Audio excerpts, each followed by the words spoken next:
I heard people learn in university about people who never went to university. Anonymous. Part 1. Introduction. The Lord of the Rings is a movie trilogy. A trilogy is usually 3 movies being put out in chronological order. The Lord of the Rings trilogy contains one main story and some Legolas. The definition of chronological is, according to DuckDuckGo, is arranged in order of time of occurrence. My statement is proven to be true. It is proven to be true that a chronological means after the other. I dropped out of high school twice, but I do know my sources. In the story, we follow our protagonist, the Lord of the Ring, a member of the LGBTQ community. And over the course of 3 movies, our protagonist wants to get back a ring so he can propose to his lover, Samuel. The antagonist of our story is Schmeagol, or that thing in the sky, which I wouldn't know. I haven't seen the movies. You might be asking yourself right now, right this second, what interests me so much about a movie trilogy that I haven't seen? Not much, to be honest, but growing up in this world, you could say that The Lord of the Rings is kind of a cult classic. You could say that. Gen X and older millennials continually talk about The Lord of the Rings to be like really good. And I feel very left out of that culture because I haven't seen it. And I have to be included in things. Every time I'm in the geek store of your choice in my city, I see a lot of LOADER, which is the abbreviation to Lord of the Rings. And I see a lot of fucking LOADER products and wares to be consumed and to be bought. And I feel left out. I don't know what this movie is about. I don't know what this trilogy is about. But why is everybody talking about it? Dishes to board games to cooking books to poor life decisions and shirts and cups and Funko Pops. What is so good about The Lord of the Rings? Well, I'm not going to find out because I'm not going to spend 16 hours of my life watching these movies. Don't get me fucking started on some sort of director's cut, which is going to be longer and probably has the director's commentary. What do I give a shit what the director, Steven Spielberg, has to say? Before you report this video, keep in mind I did watch 2 of the Hobbit movies, starring Emma Watson as Hobbit. Martin has a face that is eerily similar to Jeremy Renner's face. And I am a proud Jeremy Renner hater, so you could imagine what watching this movie was like for me. I watched the Hobbit movies fresh out of middle school, around 18, and I remember the dwarves. My kin would be Kiri.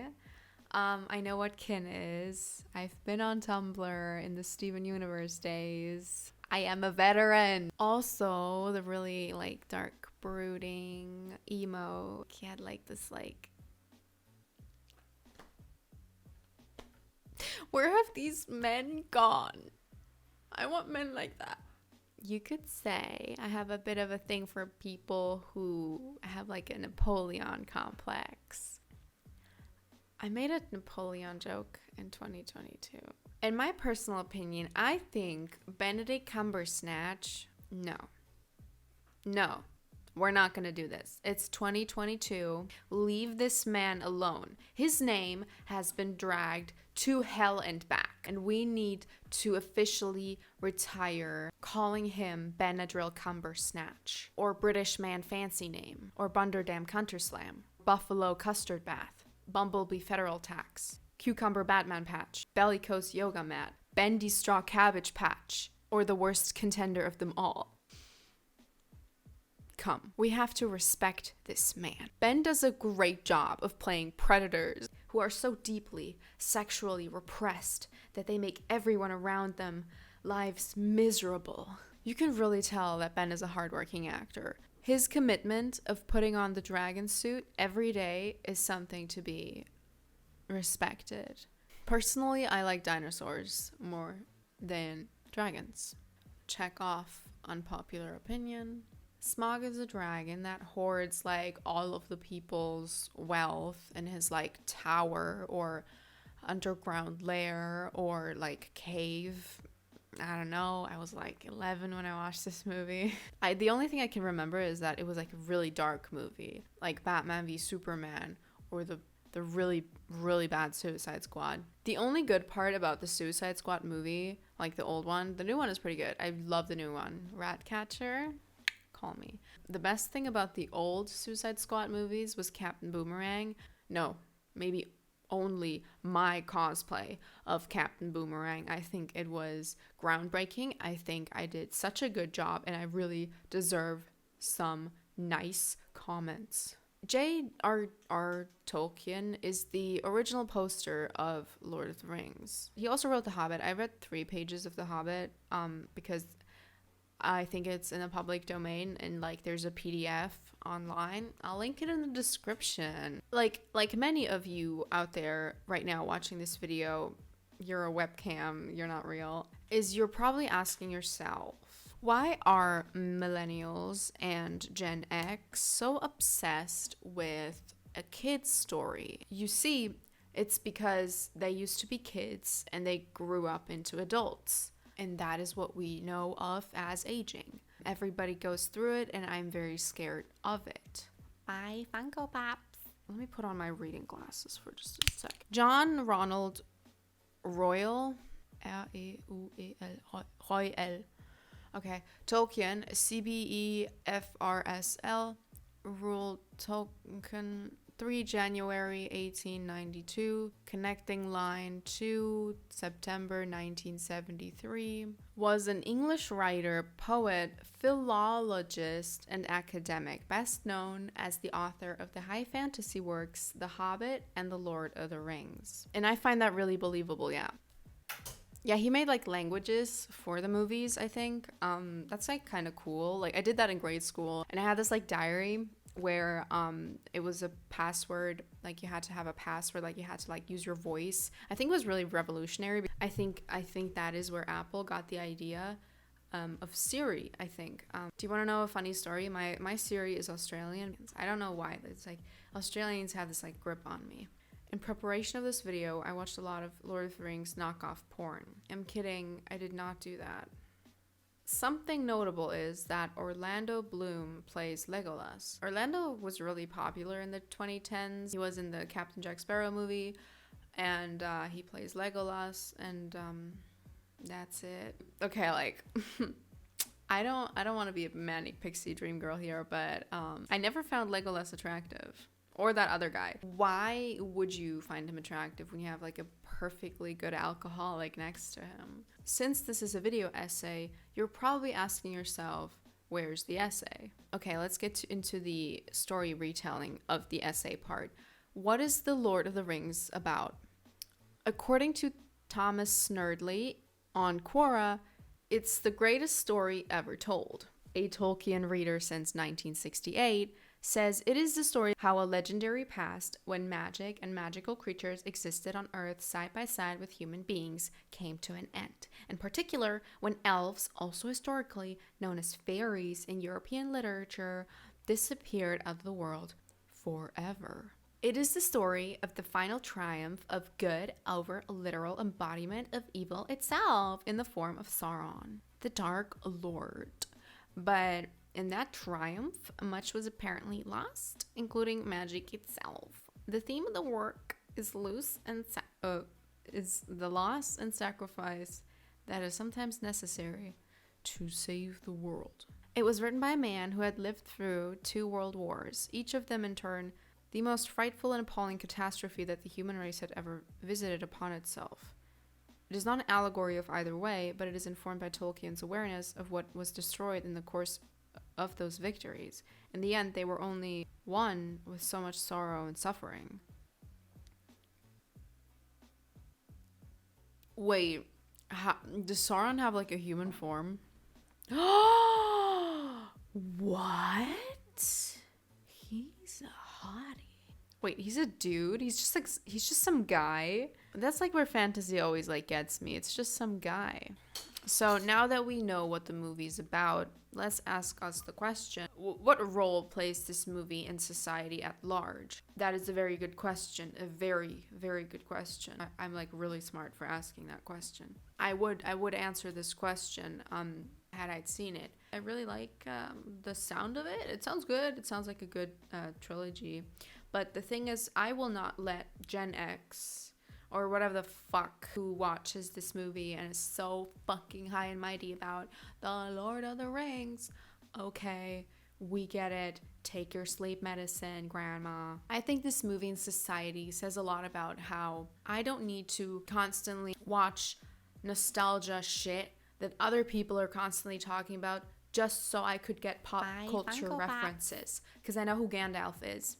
I know who Legolas is. I know who the protagonist of The Lord of the Rings is. I don't know his name, but I know he has a boyfriend named Sam. The greatest thing on this internet is the interview that this guy had with the protagonist actor. That is the best video on this fucking platform right now, next to mine. Since this video lacks the meat and potatoes, this was mostly, snarky, comedic timed side comments. I will read you some of my notes that I write when I am in a induced state. I really like my habit of just having to record or write down any thought I ever have, so I will read you some.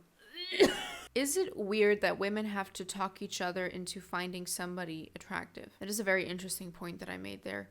Women generally, and this could I think maybe applies to like mostly straight women, like they see your personality rather than your like quality, like they see your personality and qualities before your appearance most of the time. And like even if you're not a 10 out of 10 man, like women will still BG Novan is such an unfortunate name, because I think I read it, I don't know how it's read, but like BJ No Van when I think Andy Samberg is genuinely the most handsome man alive.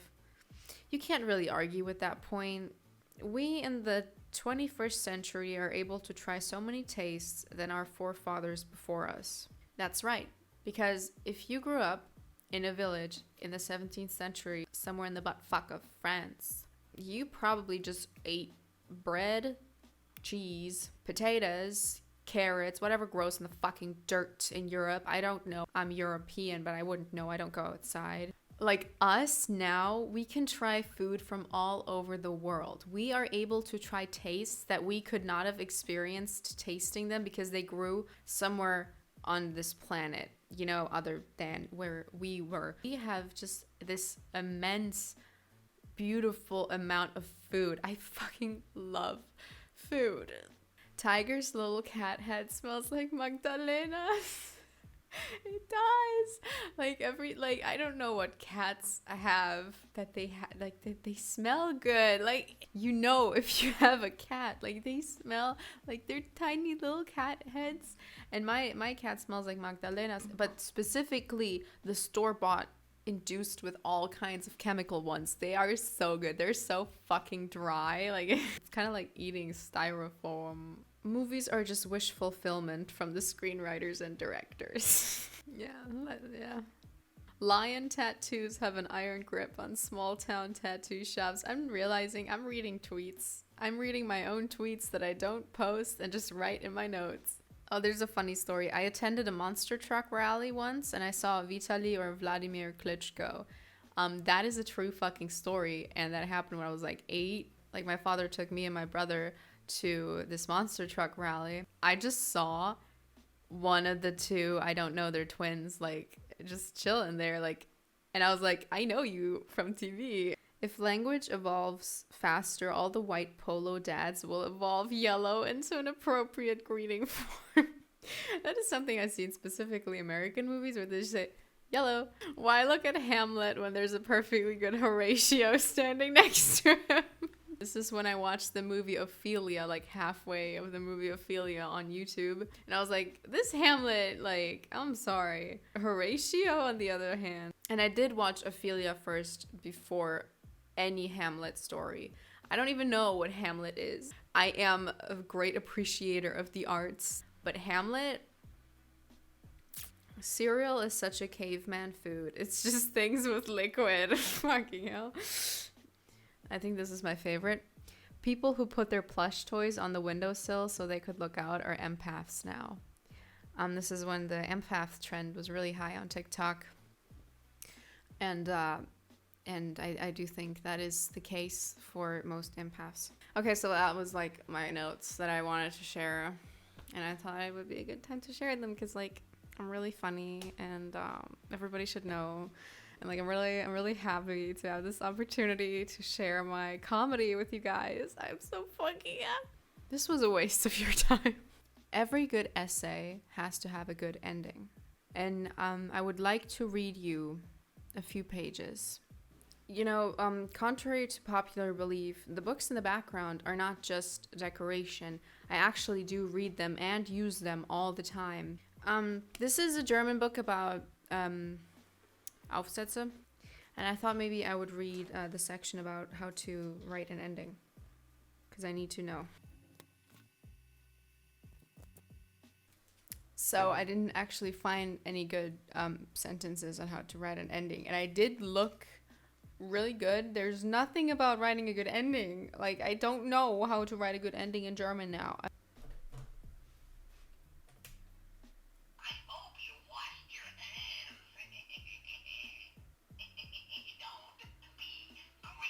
I inherited that. It is given over in generation of my family. They give the dentist toy. I hope you like this essay.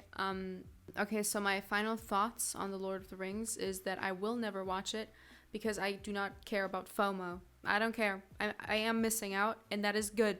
Maybe it is good that I'm missing out, because maybe I'll make a bad life decision about watching The Lord of the Rings and get a new tattoo about something. I already got a quote from Willy Wonka, so I don't need more. Final notes on this? So I would very much like it if you would support my endeavor of becoming a video essayist. And I would like you to share this video with people who you think my essay would move. If you have mean comments, I would suggest you look in the fucking mirror first. Look at my hair. This is the part of the rom-com where I reveal myself for who I truly am, and you guys fucking eat it up because you love me so much. I look like Bella Swan's dad. He is the only acceptable police officer in this whole wild world. You know what? I actually pride myself for not watching it. I think I am proud of the fact that I kept through. I kept holding on to the belief that I would not watch it. And I did. I am 20 years. I have not seen The Lord of the Rings. Bye, Funko Pops.